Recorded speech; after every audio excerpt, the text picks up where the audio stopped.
Okay, so the first adjustment that we are doing is supine occiput for left rotation restriction. So we're going to start with the patient supine. I'm going to be standing at the head of the table. You're going to feel my hands on your neck. Is that okay? All right, so we're going to start by evaluating the joint using either hand coming in, moving superiorly until I can feel the occiput.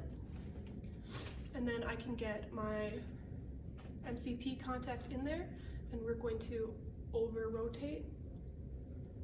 Same thing, rotate till we feel end feel, just feeling for that restriction in there.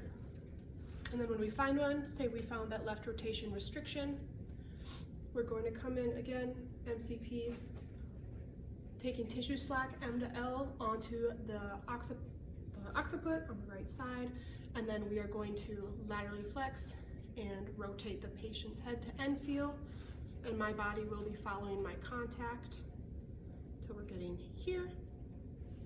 You can relax.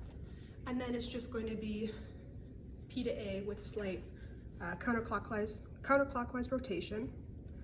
Okay. Next, we're going to be going into the TMJ. So I need to put gloves on.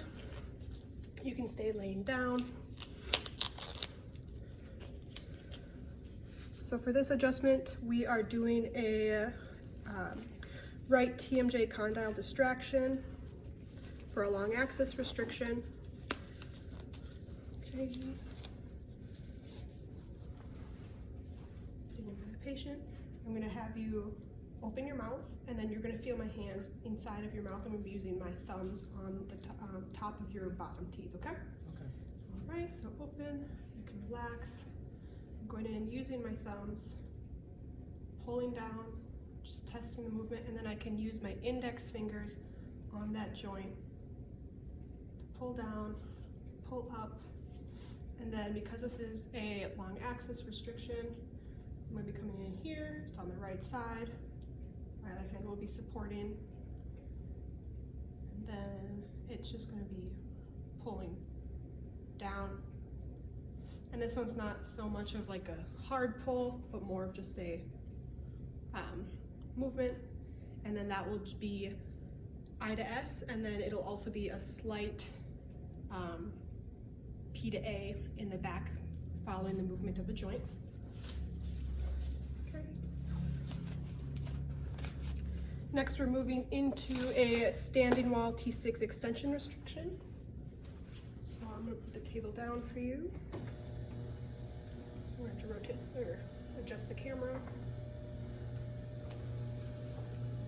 All right, help you up. Good.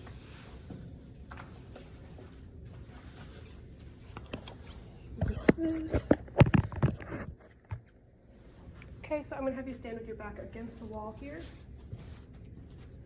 And then I'm going to have you, keeping your back against the wall, just move your feet out so your hips can stay just till we get, that's good, at about the same height.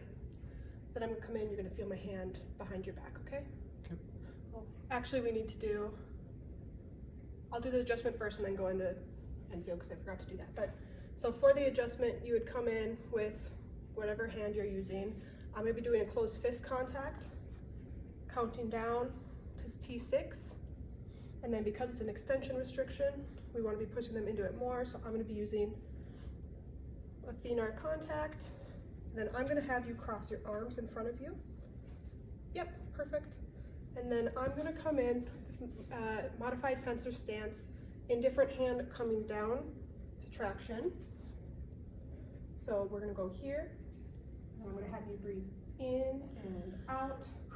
And then on the out, I'm using my shoulder, pushing up and pushing that patient further into extension. So my contact hand isn't doing the movement, it's my indifferent hand coming in, and that's going to be a A to P and I to S motion. Okay, I'm going to have you lay down again. We'll do your stomach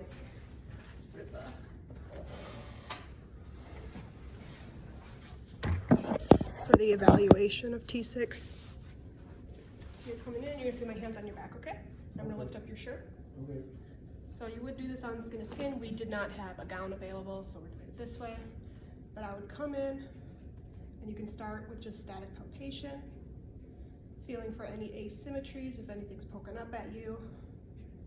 And then motion palpation, you can come in, I like to use hypothenar contacts, and coming in and just pressing on either side of the vertebrae, feeling for springiness or non-springiness. And then you can also use hypothenar, like a knife edge contact, downward to feel for extension restrictions. And then you can use a thumb contact pushing upwards to feel for flexion restrictions.